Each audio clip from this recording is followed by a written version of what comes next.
And now some international news. On the Land Use Day in Glasgow, Scotland, a Ghanaian farmer has made a case for governments to compensate farmers and landowners for protecting their lands and the forest from destruction. The discussion centered on forest protection and involving indigenous people in the climate change crusade. Forests are not only home to wildlife and numerous tree species, but in some countries also owned by indigenous people. By the fact of their location, they are adversely impacted and affected by matters of climate change, even though they contribute less to the problem at hand. From records, indigenous lands encompass about 22% of the world's surface and overlap with areas that hold 80% of Earth's biodiversity.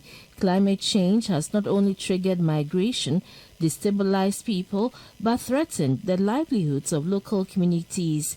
Players at the FACT dialogue acknowledged the role of indigenous people as power actors and make or break changes in the climate change fight. For this, a Ghanaian farmer whose livelihood, like other farmers, depend on cocoa farming, they must be actively involved and adequately resourced to face off the threats of climate change. Thus, they must be rewarded for the environmental benefits their stewardship provides.